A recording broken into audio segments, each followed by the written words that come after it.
जमलेल्या माझ्या सर्व तमाम हिंदू बांधवांनो, भगिनींनो आणि मातांनो,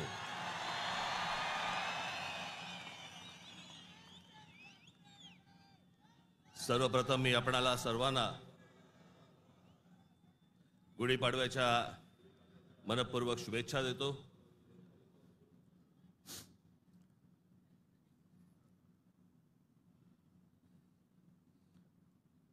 हा म्हणे हारलेला पक्ष,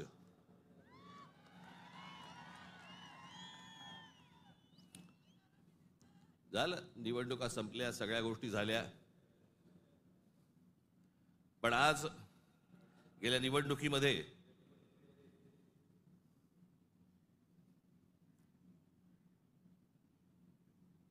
ज्यांनी मतदान करून ज्यांची मतं दिसली त्या सर्व मतदारांचे मी मनपूर्वक आभार मानतो। आणि ज्या मतदारांनी महाराष्ट्र नवनिर्माण सेनेला मतदान करून देखील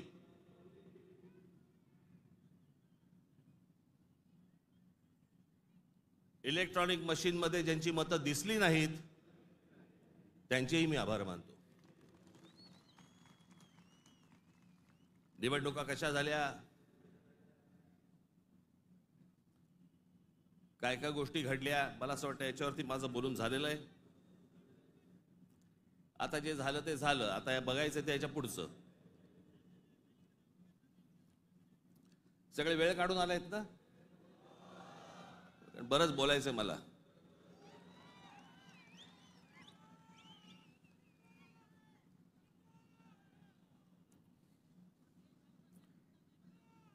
अनेक विषय, निवडणुका झाल्यानंतर अनेक विषय झाले, अनेक विषय बोलले गेले।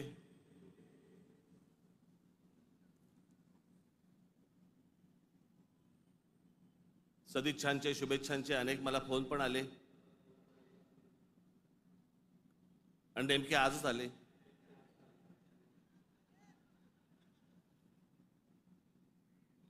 आज का आले याचे अर्थ मला समजतात, जरा जपून।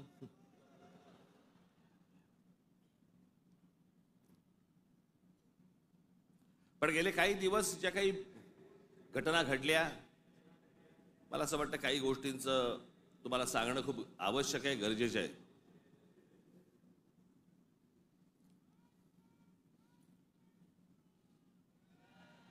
त्यातला पहिला विषय म्हणजे कुंभमेळा। मी त्याशी म्हटल्याप्रमाणे ते आमच्या बाळा नांदगावकरांनी पाणी आणलं आणि मग मी त्यांना सांगितलं पिणार नाही मी।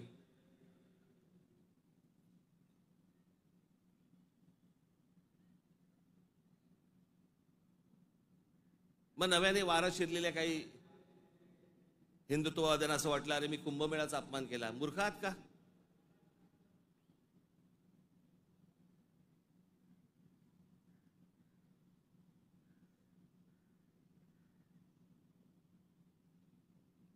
ते आमचे नयन कदम जाऊन आले तिकडे। कुठे नयन? कसं वाटलं? म्हणे आतमध्ये गेल्यावरती असं झालं म्हणे। म्हटलं नाही, खालून प्रेत गेलं असेल एखादं।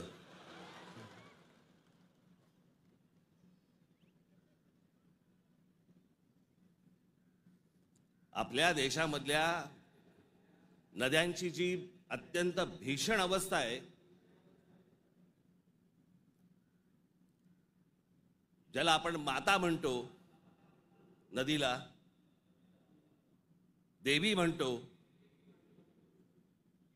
त्या नद्यांकडे आपल्या राज्यकर्त्यांचा, आज नाही, आजचे राज्यकर्ते नाही, गेल्या अनेक वर्षांपासूनचे, मला आजही आठवते, गंगा साफ करावी असं पहिलं बोलणारी जे कोणी व्यक्ती मला आठवते, मला राजकारणातली, ती म्हणजे स्वर्गीय राजीव गांधी। राजीव गांधी ज्यावेळेला पंतप्रधान झाले त्यावेळेला त्यांनी गंगा साफ करण्याचं काम सुरू केलं। तेव्हापासून अजून गंगा साफ करतायत। त्याच्यानंतर आता 2014ला नरेंद्र मोदीजी पंतप्रधान झाले, त्यांनी तेच सांगितलं गंगा साफ करणार। आपल्याकडच्या देशांमधल्या नद्यांची अशी अवस्था आहे की त्याच्यामध्ये पाणी पिणं तर लांबची गोष्ट, तुम्ही आंघोळ केली म्हणजे मी माझ्याकडे आत्ता काही उत्तरेतले लोक येऊन गेले मध्ये आणि त्यांनी मला सांगितलं की कित्येक लाखो लोक तिथे आंघोळ केल्यानंतर आजारी पडलेले आहेत. पडणारच आजारी.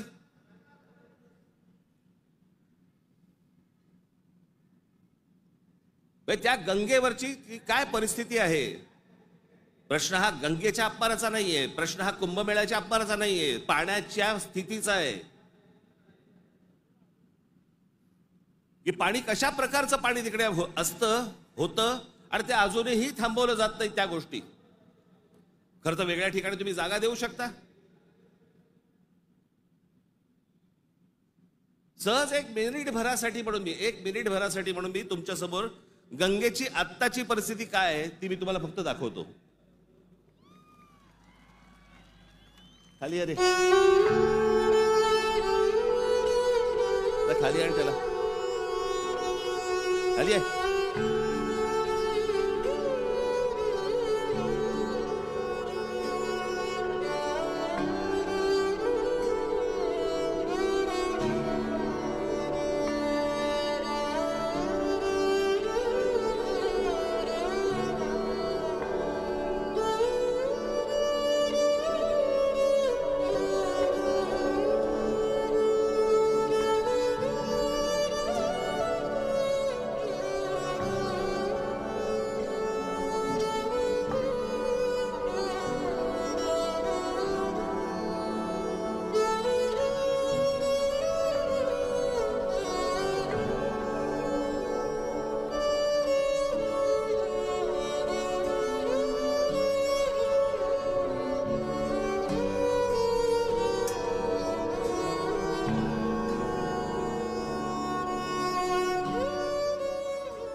ही गंगेची परिस्थिती आहे.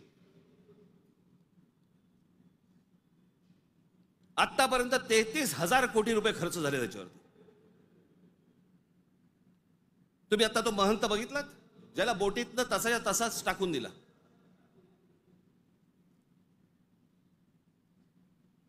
तिकडच्या घाटांवरती तिथे प्रेत जाळली जात आहेत. नुसतं आपला अग्नी दिल्यासारखा करतात आणि तसंच प्रेत ढकलून देतात पाण्यामध्ये.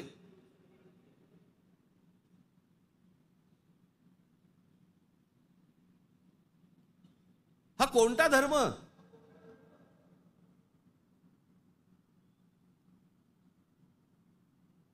म्हणजे आमच्या नैसर्गिक आपल्या देशाच्या गोष्टींवरती जर समजा अशा प्रकारचा धर्म आडवा येत असेल, काय करायचं त्याचं.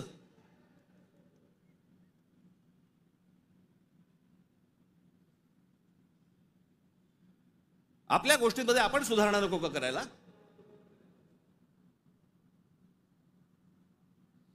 काळ बदलला, लोकसंख्या वाढली. 1000 वर्षापूर्वीच्या गोष्टी वेगळ्या होत्या, आताच्या गोष्टी वेगळ्या आहेत.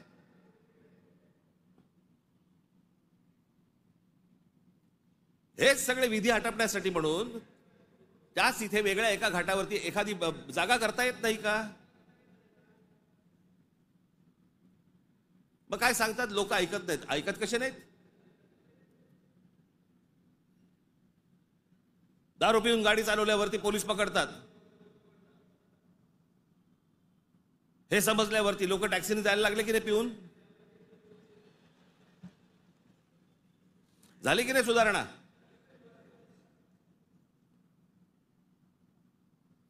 आपल्या नद्या स्वच्छ राहिल्या पाहिजेत.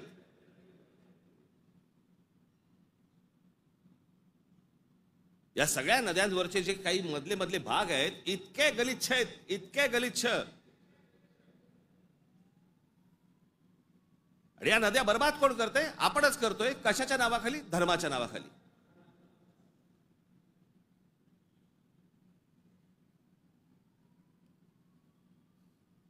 प्रत्येकाला आपापला धर्म प्यारा असतो.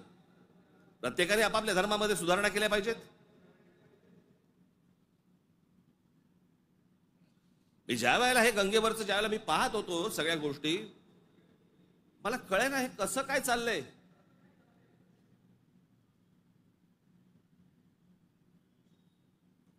काय म्हणे 65 कोटी लोक येऊन गेले, अर्धा भारत.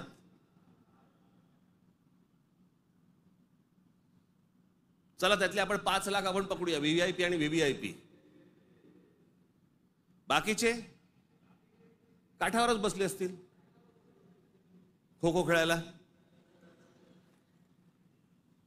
बरोबर की नाही? प्रत्येकाची जरी 200-200 ग्रॅम पकडली, चीनची भिंत बांधता आली असती आपल्याला.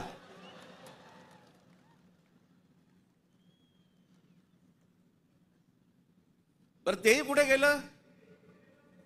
म्हणजे आपल्याकडे जे सगळे म्हणतात ना, झालं गेलं गंगेला मिळालं.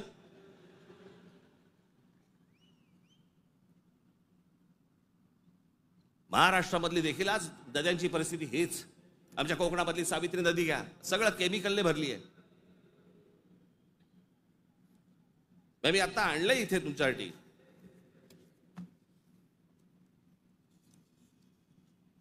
देशभरात एकूण 311 नदीपट्टे म्हणजे पॅचेस असे आहेत जे प्रदूषणामुळे धोक्याच्या पातळीवर असून त्यात महाराष्ट्रातील तब्बल 55 नदीपट्टे प्रदूषित आहेत. याच्यामधल्या सर्वात प्रदूषित असलेल्या नद्या, सर्वात प्रदूषित म्हणजे उल्हास नदी, मिठी नदी, मुळा मुठा, सावित्री, भीमा, पवना, कान्हा, तापी, गिरणा, कुंडलिका, दारणा, इंद्रायणी, नीरा, वैनगंगा, चंद्रभागा, मुचकुंडा, घोड, तितूर, रंगवली, वर्धा, कृष्णा, पाताळगंगा, सूर्या, वाघूर, ढोरणा या नद्या पात्रांमध्ये पाणी हे अत्यंत वाईट आहे. हे माझा रिपोर्ट नाही आहे. तर भातसा, पेडी, मोर, बुराई, वेल, पांझरा, सीना, काळू, वेण्णा, कोयना, पांझरा, पैनगंगा, पूर्णा, उरमोडी, कान या नद्यांच्या पात्रामध्ये पाणी वाईट आहे. त्या नद्यांच्या तुलनेत मुंबईमध्ये 5 नद्या होत्या, 5 नद्या, कदाचित अनेकांना माहिती पण नसतील. त्यातल्या 4 मेल्या. मेल्या म्हणजे मारल्या. सांडपाणी, झोपडपट्ट्या आणि या सगळ्या गोष्टींमधनं त्या 4 नद्या मेल्या आणि 5वी ही आता मरायला आली आहे. ती म्हणजे मिठी नदी. आत्ताची मिठी नदीची काल मी शूट करायला सांगितलंय. काल मी अगोदरचं पण दाखवत नाहीये, मी कालचं दाखवतोय.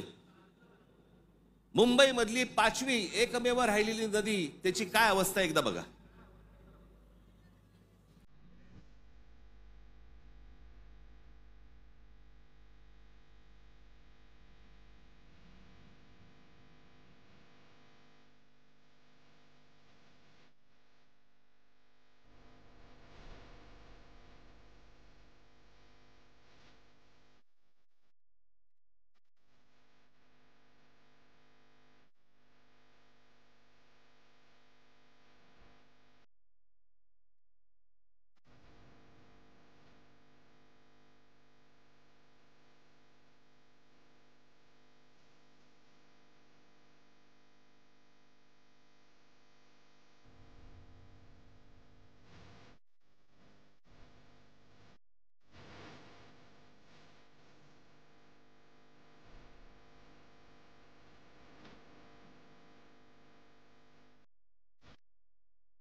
ही नदी आहे आपली. या सगळ्या नद्या मारून टाकल्या आपल्या लोकांनी. दरवर्षी येणार मुंबई महानगरपालिका म्हणणार की आम्ही मिठी नदी साफ केली. ही साफ? जोपर्यंत आजूबाजूची वस्ती हटत नाही तोपर्यंत या नद्या कधीही साफ होणार नाहीत. आपल्या सगळ्या नद्यांमध्ये सगळीकडे केमिकल्स भरलेली आहेत. का? आमचं पोल्युशन कंट्रोल बोर्ड काय करतं? उद्योगधंद्यांना प्रोत्साहन, कारण उद्योगपती ह्यांना प्रोत्साहन देतात.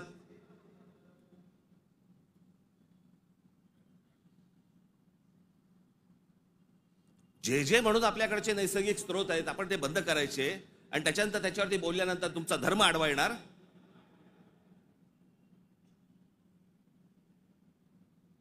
धर्माच्या गोष्टी तर मला तर कोणी सांगू पण नाहीत या लोकांनी. काही गोष्टी आपण आपल्याच सुधारल्या पाहिजेत.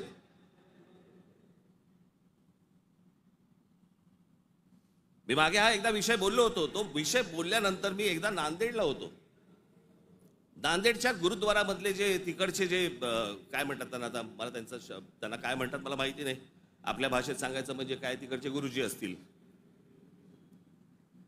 आणि त्यांनी मला सांगितलं की आपने जो कहा वो बहुत ठीक कहा. काय म्हणालो होतो मी?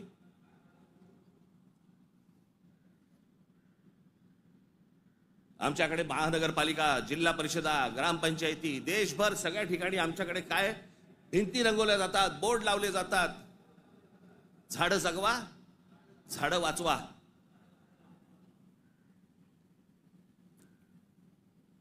आणि आमच्याकडे देशामध्ये आपल्या हिंदूंचे अंतिम संस्कार, अंत्यविधी हे लाकडावरती होतात. कुठून येतं लाकूड?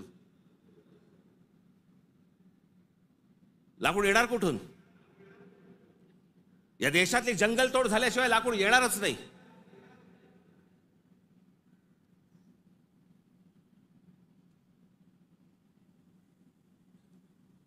आणि ह्याला पर्याय म्हणून काय त्या इलेक्ट्रिक विद्युत दाहिनी आल्यात ना.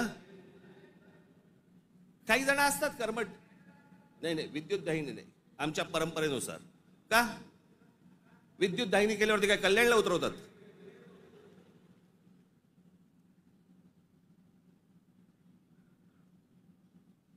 देशभर विद्युत दाहिन्या झाल्या पाहिजेत. त्या विद्युत दाहिन्या झाल्या तर लाकूड लागणार नाही. लाकूड लागणार नाही मग जंगल राहतील. आमचे पंतप्रधान नरेंद्र मोदी मागे एकदा जंगलात गेले होते फिरायला, कोणतरी एका परदेशी माणसाबरोबर. म्हणजे आमच्या पंतप्रधानांना जंगलांची आवड आहे.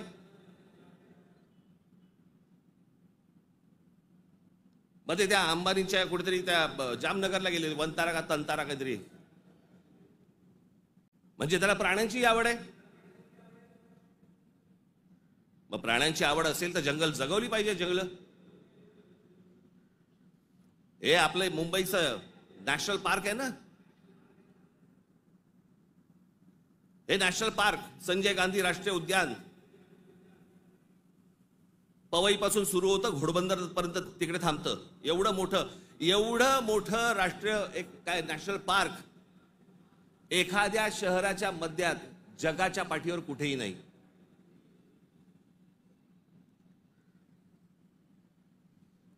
आपण आमचे मूळ विषयच आपण विसरलेलो आहोत.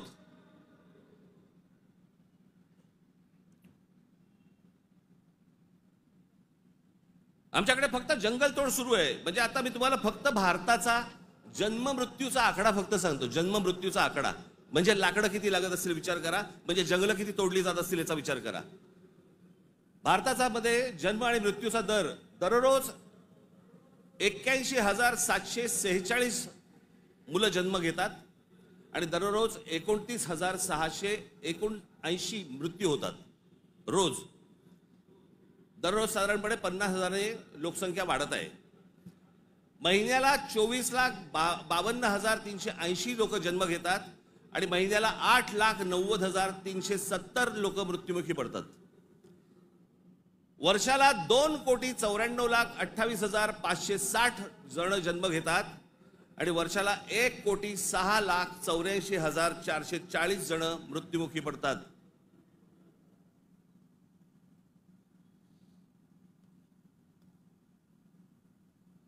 आपण एका बाजूने बोंबलायचं, आमच्याकडे दुष्काळ पडलाय, आमच्याकडे पाणी नाही. मराठवाड्यातल्या अनेक ठिकाणी 7-7 दिवस पाणी येत नाही.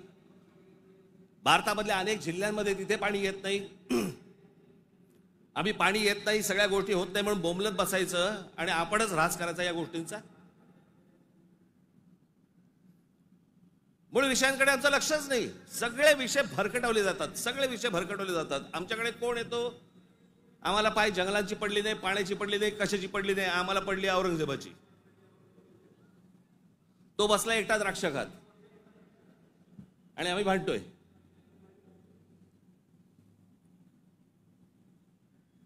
औरंगजेबाची कबर राहिली पाहिजे का उडवली पाहिजे? आत्ता कुठून आठवलं? चित्रपटाने जागे होणारे हिंदू काही कामाचे नाहीत.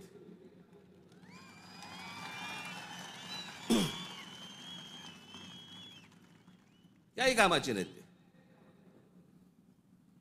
चित्रपट थिएटरमधनं उतरला की हे उतरले.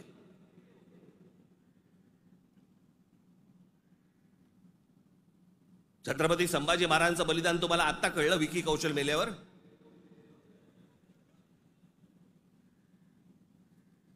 अक्षय खन्ना औरंगजेब बनून आल्यावर तुम्हाला औरंगजेब कळायला लागला?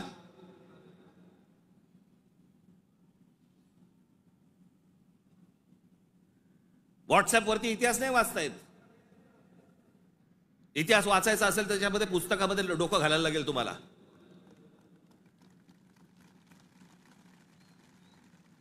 कोणीही बडबडायला लागले हल्ली इतिहासावरती. विधानसभेत पण बोलतात. खरं तर त्यांचं काही काम नाही. औरंगजेबावरती बोलतायत. माहिती तरी का औरंगजेब काय प्रकरण होतं? हे बाहेरून आलेले सगळे लोक, औरंगजेबाचा जन्म गुजरात मधला, दाहोद नावाच्या गावामधला औरंगजेबाचा जन्म. आणि मग काय सोपं आहे इतिहासामधनं तुम्हाला जातीपातीमध्ये भिडवून द्यायला. यांना ब्राह्मणांनी साथ दिली, यांना मराठ्यांनी साथ दिली, मग तिकडे मराठी नव्हतेच, मग हे सगळं चोरून ब्राह्मणांनी केलं. हे सगळं बोलणाऱ्यांचा इतिहासाशी काही संबंध नाहीये. त्यांना फक्त राजकीय त्यांचं जे काही पोळी भाजून घ्यायची आहे तेवढंच फक्त काम आहे त्यांचं. त्यांना ना संभाजी महाराजांशी काही कर्तव्य आहे, ना औरंगजेबाशी काही कर्तव्य, ना कोणाशी काही कर्तव्य आहे. तुमची माती फक्त भडकवायची.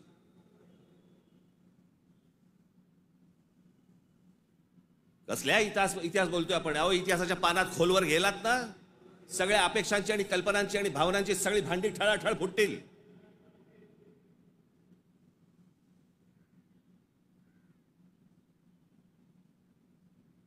या हिंद प्रांतामध्ये एक अत्यंत कडवट, एक प्रभावी असं एक स्वप्न ज्या व्यक्तीला पडलं त्या आमच्या जिजाऊ साहेब.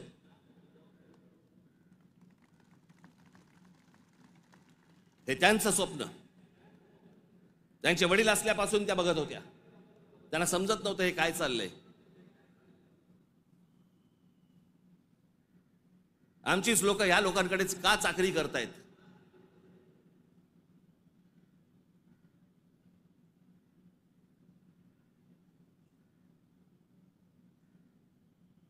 आणि छत्रपती शिवाजी महाराज म्हणजे या हिंद प्रांतावरती केलेला एक संस्कार आहे.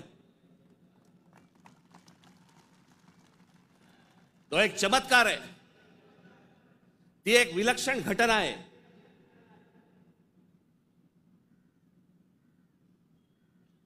छत्रपती शिवाजी महाराज हा एक विचार आहे.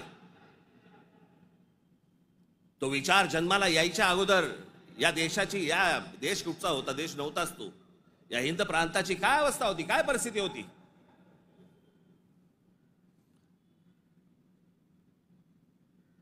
सर्व जातीचे लोक कोणाला कोणाच्याकडे होतेच ना कामाला. दूर कशाला जा? छत्रपती शिवाजी महाराजांचे वडील हे आदिलशाहीतच होते ना.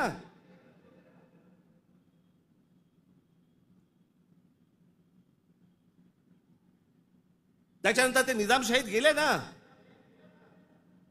तो काळ वेगळा होता, तिवाळची परिस्थिती वेगळी होती. त्यांनी का तसे निर्णय घेतले? जे कोणी महाराष्ट्रामधले सरंजामदार होते त्यांच्या विरोधाचाच लढा होता ना शिवाजी महाराजांचा. हे सरंजामदार कोण होते? त्याला जातीत का पाहताय तुम्ही?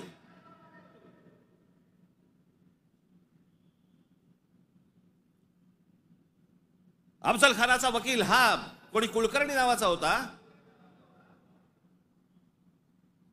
ब्राह्मण होता. अफजल खानाची बोलणी करायला गेलेला छत्रपती शिवाजी महाराजांचा वकील देखील ब्राह्मणच होता.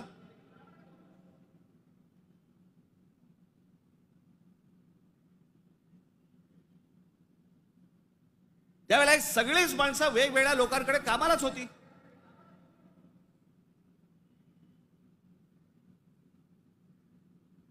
इतिहासातली प्रत्येक गोष्ट काही कागदावरती लिहिलेली नाहीये. त्यावेळेला त्या परिस्थितीत काय निर्णय घेतले असतील आपल्याला काय माहिती. 300-400 वर्षापूर्वीचा इतिहास, त्याच्यावरती आम्ही आज भांडतोय जातीत.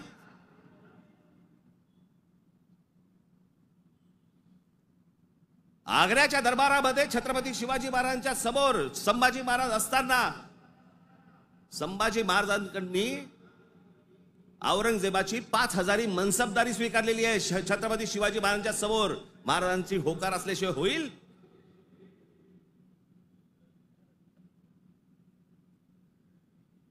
पण आता दरबारात अडकलोय, स्वीकारण्याशिवाय पर्याय नाही. आता स्वीकारू, नंतरचं नंतर बघू. राजकारण असतं ते.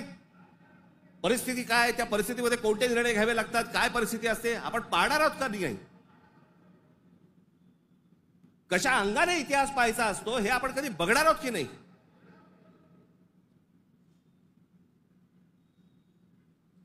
काही कशाचा कशाला माहिती नाही. छत्रपती शिवाजी महाराजांसाठी औरंगजेबाचा जो माणूस आला होता, मिर्झा राजे जयसिंग राजपूत, हिंदू होता ना.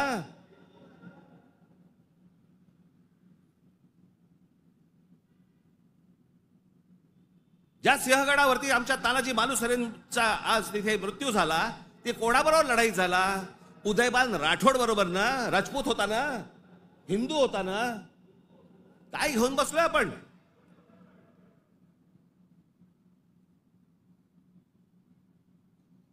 कोणत्या काळात जगतो आहोत आपण?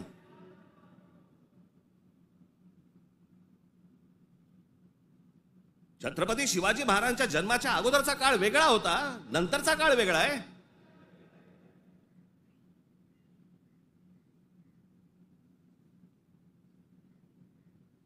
मी अनेकदा माझ्या भाषणांमध्ये मी सांगितलेलं आहे, परत एकदा सांगतो, औरंगजेब विषय निघालाय म्हणून.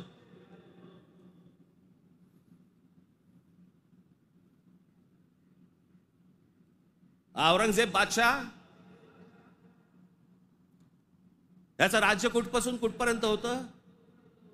अफगाणिस्तान पासून दक्षिणेपर्यंत आणि इथे बंगालपर्यंत.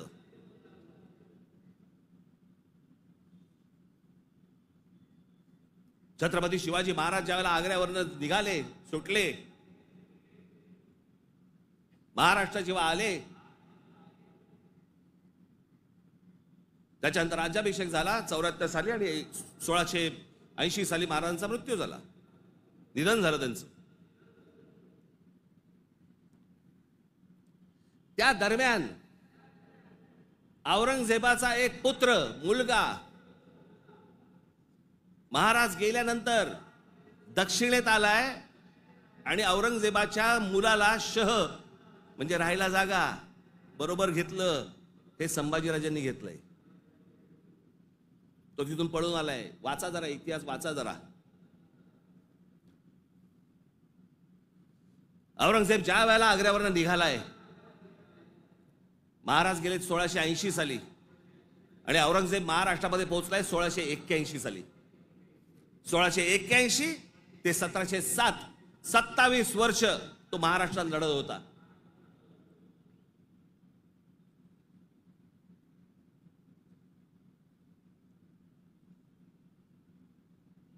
आमच्या संभाजी राजांबरोबर लढला.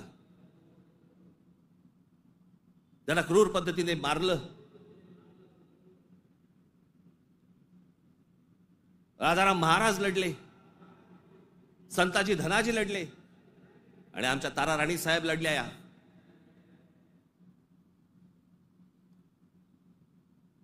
एक महाराष्ट्राचे खूप मोठे लेखक होऊन गेले, नरहर कुरुंदकर. त्या कुरुंदकरांच्या एका पुस्तकामध्ये फार अप्रतिम वाक्य आहे की मराठे सर्व लढाया हरत होते, पण औरंगजेब एकही लढाई जिंकू शकत नव्हता.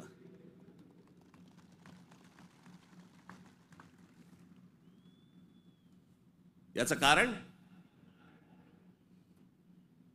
छत्रपती शिवाजी महाराजांचं निधन झाल्यावरती खरं तर औरंगजेबाने परत जायला पाहिजे होता आग्र्याला. नाही, तो इथे का थांबला? एवढा मोठ्या बलाढ्य प्रदेशाचा राजा, शहनशाह, एका 2.5, 3, 3.5, 4 जिल्ह्याच्या एका राजासाठी इथे ठाण मांडून का बसला?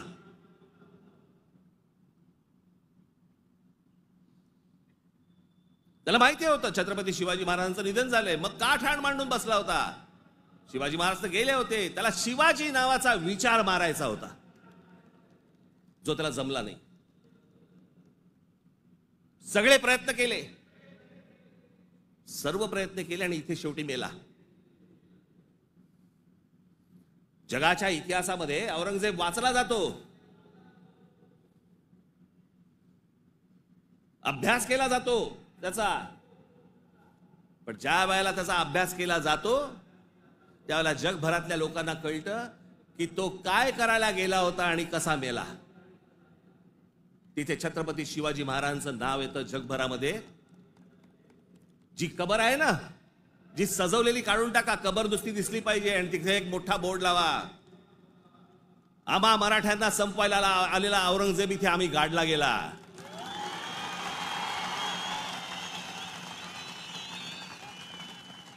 हा आमचा इतिहास.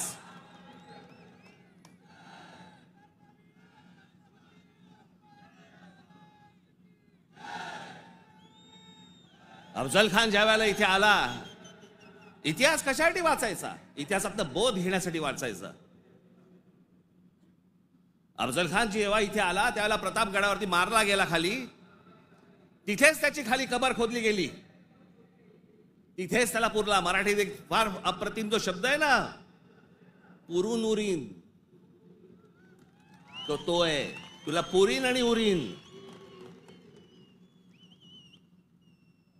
तो जो पुरला त्याला तिकडे अफजल खानाला, तो शिवाजी महाराजांच्या होकाराशिवाय पुरला नसेल. त्याची कबर जी केली आहे ती महाराजांना विचारल्याशिवाय केली नसेल. महाराजांनी सांगितलं असेल, निश्चित करा, जगाला कळू दे कोणाला मारलाय.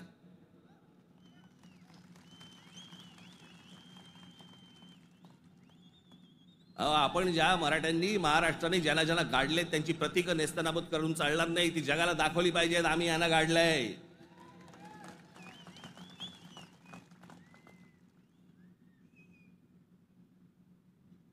इस्रायलची एक खूप मोठी संघटना आहे मोसाद नावाची, त्यांचं एक पुस्तक आहे.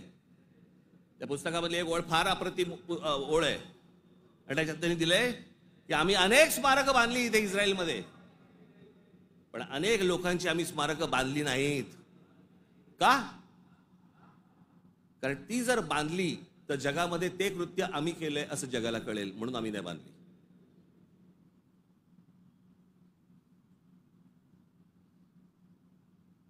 असा विचार ते करतात. आणि आम्ही कोणाला गाडले हे आम्ही जगाला दाखवायचं नाही. खरं तर शाळेतल्या लहान लहान मुलांच्या तिकडे ट्रिप घेऊन गेल्या पाहिजेत, बसेस भरून घेऊन गेल्या पाहिजेत आणि लहान मुलांना सांगितलं पाहिजे, बाळांनो, महाराजांनी याला गाडला, हा आपल्यावर आला होता, हा आपल्या धर्मावर उलटला होता, हा आमची मंदिरं पाडत होता, हा आमच्या बहिणींची आबरू लुटत होता, याला आम्ही गाडला. नाही तर पुढच्या पिढ्यांना आम्ही काय इतिहास सांगणार आहोत?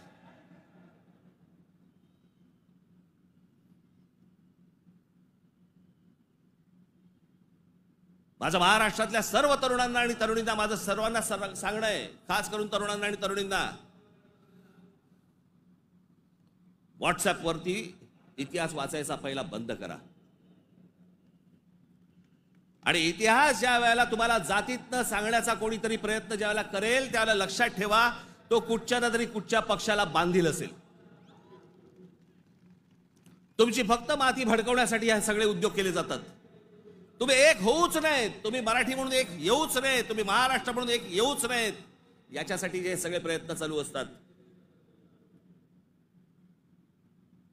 मुळात विषय वेगळे असतात आणि मग विषय हे असले विषय काढून तुम्हाला भरकटवलं जातं, वेगळीकडे नेलं जातं आणि आम्ही तिकडे बघतो आणि बाकीचे इकडे काम आटपून घेतात.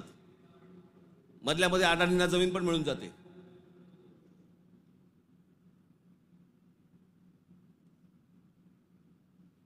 मुंबईचा विमानतळ दिला अदानीला, मग अजून कुठचा नवी मुंबईचा दिला अडाणीला, मग आता पालघरचा दिला अडाणीला, मग तिकडचा बंद दिला अडाणीला. अदानी हुशार निघाला, आम्ही अडाणी निघालो.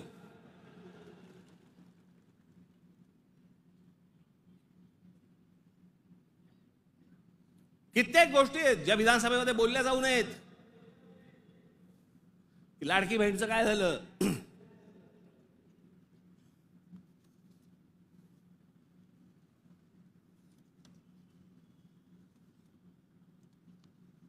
लाडकी बहीणचं काय झालं?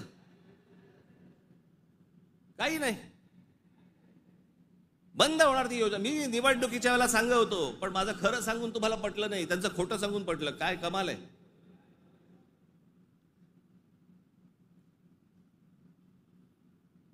ज्या महत्वाचे जे विषय आहेत, या सगळ्या महत्वाच्या विषयांकडे आपण दुर्लक्ष करायचं आणि दुर्लक्ष करून आम्ही कुठे भरकटायचं, कुठे चालले आमचा. विधानसभेमध्ये चर्चा कशावरती? औरंगजेबावर.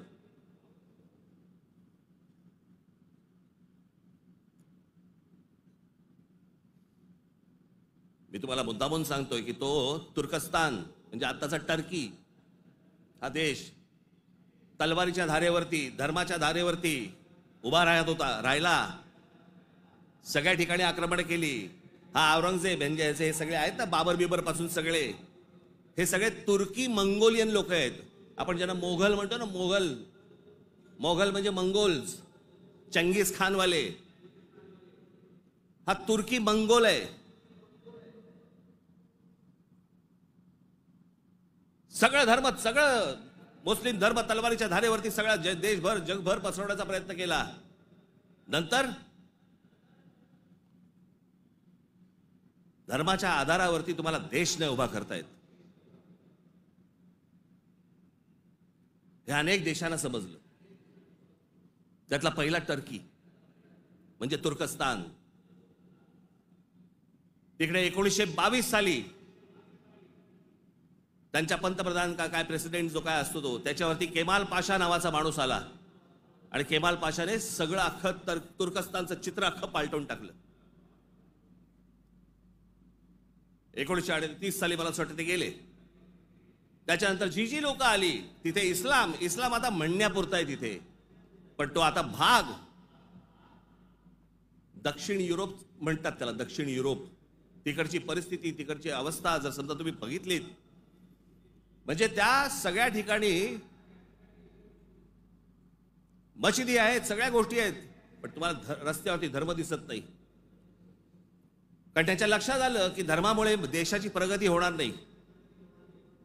त्याने काय काय प्रकार केले? केमाल पाशाने राज्यघटनेत तुर्कीला धर्मनिरपेक्ष राष्ट्र म्हणून घोषित केलं. इस्लामला राज्य धर्माचा दर्जा काढून टाकला. शरिया कायदे रद्द करून स्विस सिव्हिल कोडवर आधारित नवीन कायदा लागू केला. त्याच्यानंतर अरबी लिपीऐवजी लॅटिन लिपी स्वीकारली. फ्रेंच फेज टोपी त्यांची जी होती त्याच्यावर बंदी आणि पाश्चिमात्य पोशाखांना प्रोत्साहन दिलं. मशिदींमधील अरबी प्रार्थनांना तुर्की भाषेत बदललं. आता सध्याचे टर्कीचे सध्याचे अध्यक्ष एर्दोगन यांनी मवाळ इस्लाम स्वीकारला वगैरे सोडा, टर्कीला दरवर्षी टुरिझम म्हणून किती लोक भेट देतात? 5 कोटी लोक भेट देतात. वर्षाला साधारणपणे $400 बिलियन त्यांचं उत्पन्न होतं, निर्माण होतं. हे देश सगळे त्याच्यातनं बाहेर पडतायत आणि आम्ही धर्मांधतेकडे जातोय. धर्म प्रत्येकाने जोपासला पाहिजे उंबरठ्याच्या आत. आणि त्यांनी जर समजा बाकीच्यांनी जर समजा धर्म रस्त्यावरती आणला तर मग काय आम्ही बुलडोजर फिरू? मी ज्यावेळेला सांगितलं होतं हे सगळे लाऊडस्पीकर बंद करा मशिदींवरचे, ऐकलं नाही. माझ्या 17,000 महाराष्ट्र सैनिकांवरती केसेस टाकल्या. आणि आता परवा दिवशी आमच्या महाराष्ट्र राज्याचे मुख्यमंत्री देवेंद्र फडणवीस म्हणतात की आम्ही त्यांना सांगितलेलं आहे रात्री 10 ते सकाळी 6 भोंगे वाजणार नाहीत. अहो तेव्हा वाजतच नाहीत. प्रश्न आहे सकाळी 6 ते रात्री 10. या लाऊडस्पीकरचा, सततच्या लाऊडस्पीकरचा लोकांना त्रास होतो. तुमचे काही सण बिण असतील तर आपण समजू शकतो. पण सरकार म्हणून कोणतंही पाऊल न उचललं. पाऊल कोणी उचललं? उत्तर प्रदेशने उचललं, योगींनी उचललं. त्यांनी सगळ्यावरचे लाऊडस्पीकर बंद केले. आपण इथे घोषणा केली, लाऊडस्पीकर त्यांनी बंद केले. आमच्या इकडे तसंच चालू आहे.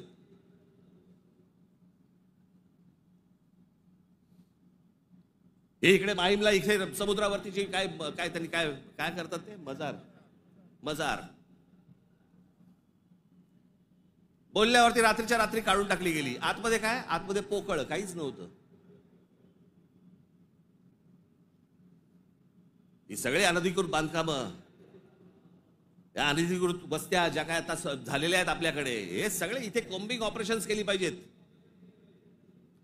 अहो, आपण मूळ विषय सगळे जे आहेत ना, जे रोजगाराचे आहेत, जे शेतीचे आहेत, जे कामगारांचे आहेत, जे विद्यार्थ्यांचे आहेत, जे शिक्षणाचे आहेत, सगळे बाजूला काढतोय आपण आणि भलत्या गोष्टींमध्ये आपण रमतोय, भलत्याच गोष्टींमध्ये.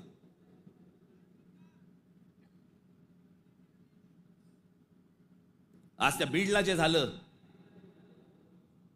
ते संतोष देशमुख काय बिचारे, त्यांना काय किती घाणेरड्या पद्धतीने मारावं, किती घाणेरड्या पद्धतीने मारावं.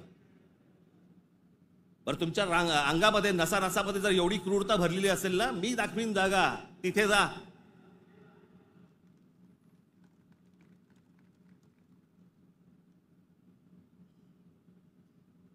पण हे सगळं झालं कशात? त्या विंडमिल, तिकडची ऍश, तो तिकडचा जो काय प्रकल्प, त्याच्यातनं निर्माण होणारी जी काही ती राख आहे. म्हणजे मी आजपर्यंत ऐकलं होतं की राखेमधनं फिनिक्स पक्षी उभारी घेतो. आमच्या बीडमध्ये राखेतनं गुंड तयार होतात. विषय होता पैशाचा. तिची काय वाल्मिक कराड आणि जी काय नावं येत आहेत त्यांची, हे सगळ्या खंडण्या. या संतोष देशमुखने त्याला विरोध केला. उद्या तिथे संतोष देशमुख नसता, दुसरा कोणी असता तरी त्यांनी हेच केलं असतं. विषय होता पैशांचा, विषय होता खंडणीचा, विरोध होता खंडणीला विरोध करणाऱ्यांचा. आम्ही लेबलं काय लावली? वंजाऱ्याने मराठ्याला मारलं. त्याच्यात वंजाऱ्यांचा काय संबंध आणि मराठ्यांचा काय संबंध? कशात गुंतून पडतोय आपण? पण तुम्हाला गुंतवलं जातंय. हे राजकीय पक्ष तुम्हाला गुंतवतायत त्याच्यामध्येच गुंतून राहा. आमच्या मुलांच्या शिक्षणाचा विचार करू नका, विषय आणू नका. आमच्याकडे रोज शेतकरी आत्महत्या करतायत. आता दिवसाला 7 आत्महत्या होत आहेत दिवसाला शेतकऱ्यांच्या. पाहू नका. आमच्याकडे रोजगार निर्माण होत नाहीये, लक्ष देऊ नका त्याच्याकडे. असंख्य मुलं आणि मुली मराठवाडा सोडून पुण्याकडे येत आहेत. दुर्लक्ष करा त्या गोष्टींकडे. आम्ही कशात अडकवलंय त्यांना? सगळ्यांना जातीपातीमध्ये अडकवलेलं आहे. कोणी जातीचं भलं केलेलं नाहीये आणि कोणी जातीच्या माणसाचं भलं केलेलं नाहीये. या महाराष्ट्रामध्ये संयुक्त महाराष्ट्र झाल्यानंतर गेली इतकी वर्ष या महाराष्ट्राच्या सत्तेमध्ये जास्तीत जास्त आमदार आणि जास्तीत जास्त मंत्री आणि जास्तीत जास्त मुख्यमंत्री मराठा समाजाचे होते. मग मराठा समाजाला आरक्षण का मागावं लागतंय? काय केलं या आमदारांनी आणि काय केलं या मंत्र्यांनी आणि काय केलं मुख्यमंत्र्यांनी? जर माझ्या मराठा समाजाला जर समजा आरक्षण मागायला लागत असेल, मग एवढे आमदार आजपर्यंत का निवडून दिले? एवढे खासदार आजपर्यंत का निवडून दिले? एवढे मुख्यमंत्री का झाले? एवढे मंत्री का झाले? मग या लोकांनी काय केलं? जात जातीला कधीच सांभाळत नाही.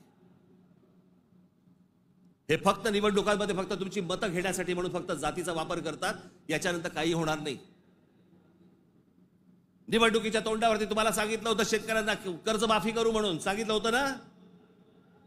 काल अजित पवार बोललेत 30 तारखेच्या आत पैसे भरून टाका, कर्जमाफी वगैरे काही होणार नाही. म्हणजे निवडणुकीच्या तोंडावरती तुम्ही वाटेल त्या गोष्टी बोलणार आणि निवडणूक संपल्यानंतर लोकांनी भाबडेपणाने मतदान केल्यानंतर तुम्ही आता ऐन मोक्यावरती बोलणार की पैसे भरून टाका म्हणून. अरे वा.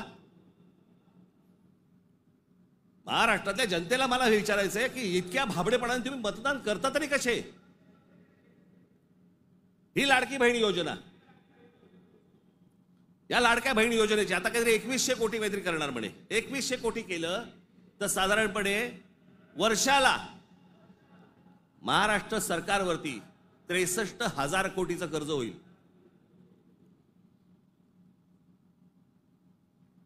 म्हणजे साधारणपणे 5 वर्षाचे काढा तुम्ही किती होतात. 3-3.5-4 लाख कोटी होतात. हे फक्त वाटण्यात. ते वाटू शकत नाहीत, सरकारकडे पैसे नाहीत.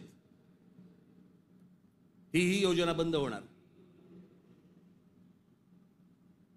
अहो, कर्ज काढून दिवाळी साजरी करायला सांगितले कोणी? जे मूळ प्रश्न आहे, जे रोजगाराचे प्रश्न आहेत, माझ्या महाराष्ट्रामध्ये माझ्या मराठी मुला मुलींना नोकऱ्यांचे प्रश्न आहेत, ते सोडवा. आस्थापना येत आहेत आणि तुम्ही बाहेरच्या लोकांना भरताय कंत्राटी कामगार म्हणून. माझ्या महाराष्ट्रामधल्या मुलांना कळत नाहीये, मुलींना कळत नाहीये, कारण आम्ही गुंतवलेत कशात? आम्ही जातीत गुंतवलेत. मारामाऱ्या करा, डोकी फोडा, व्हॉट्सअपवरती जातीत शिव्या घाला, हे उद्योग आमचे सगळे सुरू आहेत. मूळ प्रश्नाकडे आहे कोणाचं लक्ष? खरं तर मूळ प्रश्नांवरती तुम्ही सरकारला धारेवर धरलं पाहिजेत, मंत्र्यांना धारेवर धरलं पाहिजेत. निवडणुकीच्या तोंडावरती ज्या ज्या प्रकारची तुम्हाला आश्वासन दिली त्या गोष्टी तुम्ही विचारल्या पाहिजेत. पण मुळात आपलंच लक्ष जर समजा नसेल तर बाकीच्यांचं फावणारच आहे.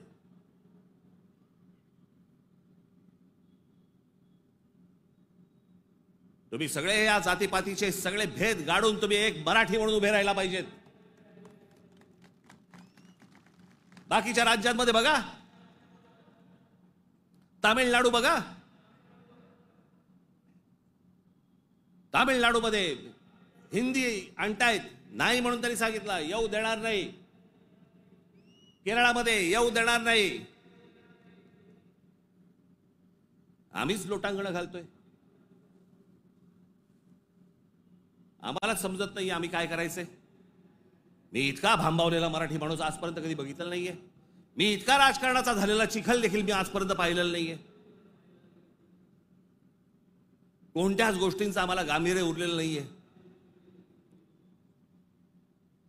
सगळे जण त्या इंस्टाग्रामवरती चालू आहेत, कारण बार डान्स बार बंद झाले. तिकडे जे हे चालायचं ते सगळं मोबाईलवरती आलं. कशात गुंतून पडलेला आहात एकदा जरी विचार करा.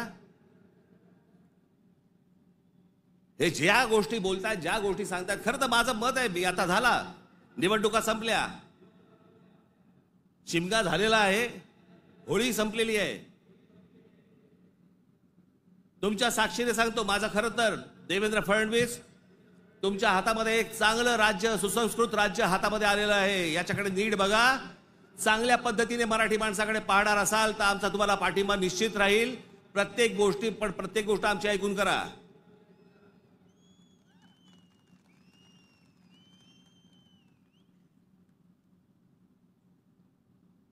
महाराष्ट्र आसुसलेला आहे. आता उन्हाळा आहे, आता पाण्याचे प्रश्न सुरू होतील.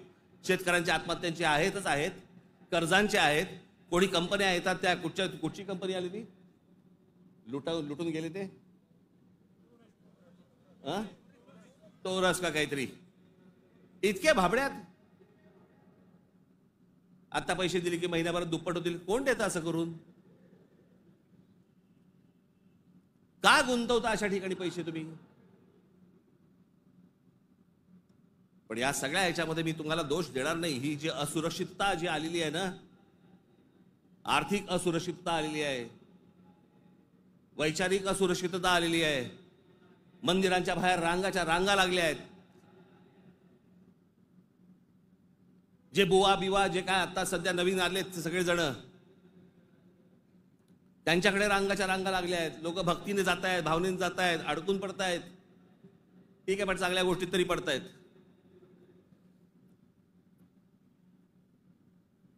आज चहूबाजूनी महाराष्ट्राला सर्व बाजूनी विळखा पडतोय.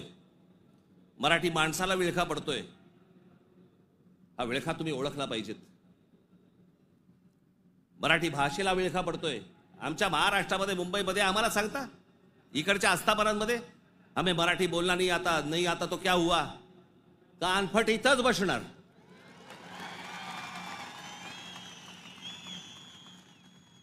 फालतू देशबीस सांगायचं नाही आम्हाला. प्रत्येक राज्याची एक राजभाषा आहे, त्या राजभाषेचा सन्मान हा प्रत्येक राज्यामध्ये राखला गेला पाहिजे. महाराष्ट्रामध्ये मुंबईमध्ये मराठीचा मान हा राखला गेलाच पाहिजे प्रत्येक आस्थापनेत. या महाराष्ट्रामधल्या उद्यापासून तयारीला लागा. महाराष्ट्रातल्या प्रत्येक बँकेत मराठी वापरली जाते की नाही पहिले चेक करा. प्रत्येक बँकेत, प्रत्येक आस्थापनेत तुम्ही मराठी म्हणून सगळेजण कडवटपणे उभे राहायला पाहिजेत. या देशामधला हिंदू हा हिंदू तेव्हाच होतो जेव्हा मुसलमान रस्त्यावरती येतात. एरवी फक्त भक्तिभावाने असतात, पण हिंदूंमधला हिंदू जेव्हा जागरूक होतो तो फक्त दंगलीमध्ये हिंदू असतो. दंगल संपली की तो मराठी, पंजाबी, गुजराती, बंगाली सगळा होतो. आणि मग ज्याला तो मराठी होतो त्याला मग तो साळी, माळी, मराठा, ब्राह्मण, कुणबी सगळा होतो. आपापल्या जातीबद्दल प्रेम असणं हे स्वाभाविक आहे, पण दुसऱ्याच्या जातीबद्दल विद्वेष असणं, तिरस्कार असणं ही विकृती आहे.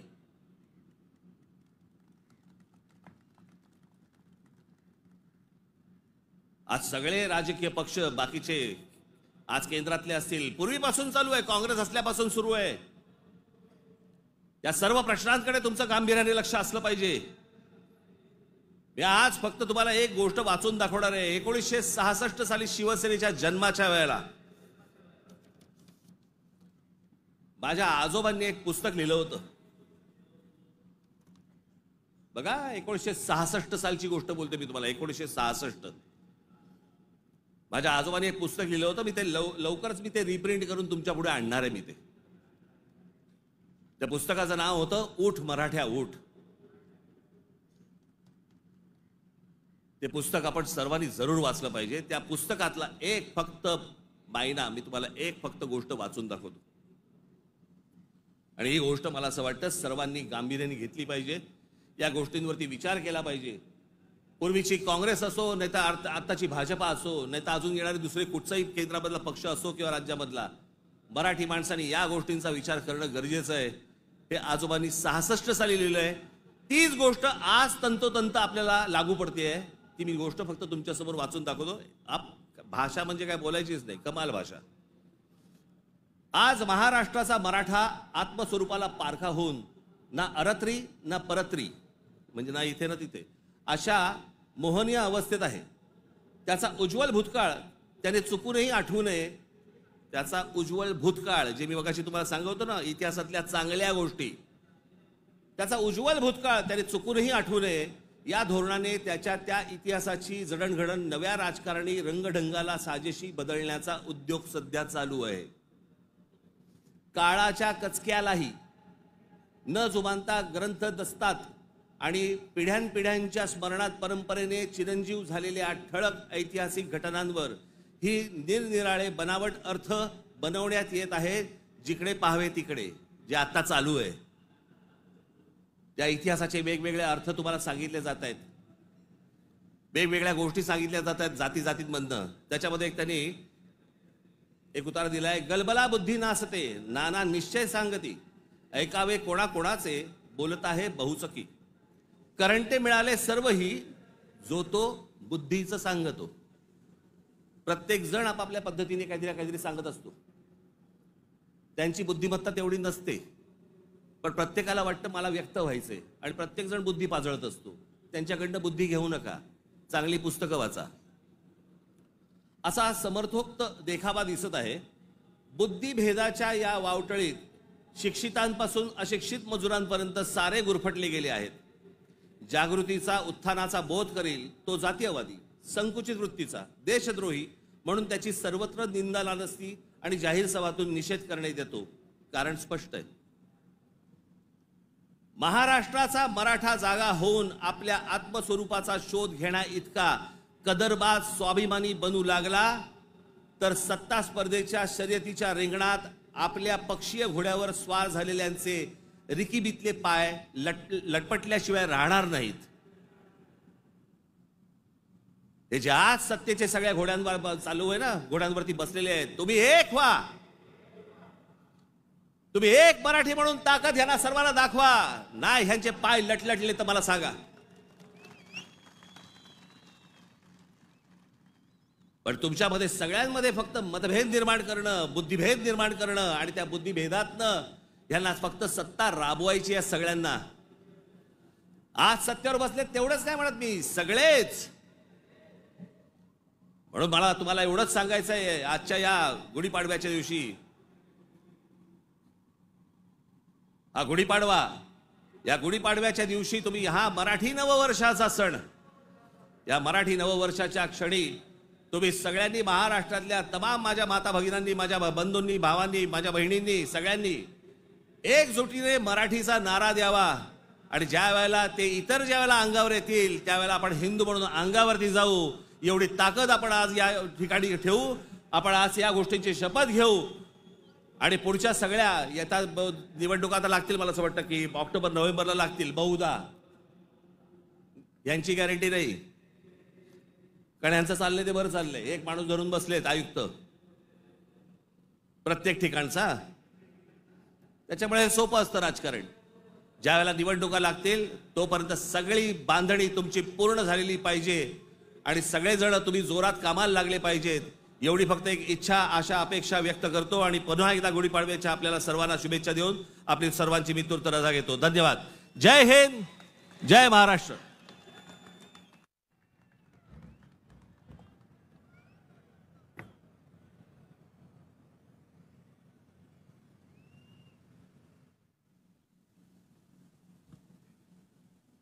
हे जे सगळं मी आजपर्यंत जे काही तुमचं प्रेम मला जे मिळालेलं आहे त्या प्रेमावरती आधारित आजपर्यंत जी सगळी घोडदौड सुरू आहे, ती जी ऊर्जा मला जी मिळते ना, ती तुमच्याकडनं सगळ्यांकडनं हे तुम्ही येता तेव्हा मिळते. पण आपला एक महाराष्ट्र सैनिक नगर जिल्ह्यातला कोल्हापूरला अंबा मातेचं दर्शन घेऊन तिथून तो आजच्या सभेसाठी पायी पायी कोल्हापूरवरनं इथे आलेला आहे. मी ते प्रमोद आरणे, कुठे गेला इकडे,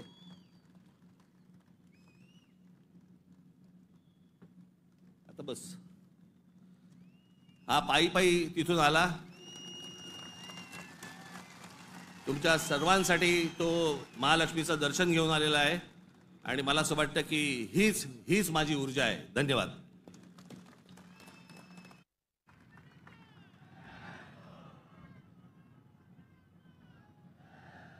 कृपया महाराष्ट्र गीत आणि राष्ट्रगीतासाठी सगळ्यांनी स्थानापन्न व्हावं.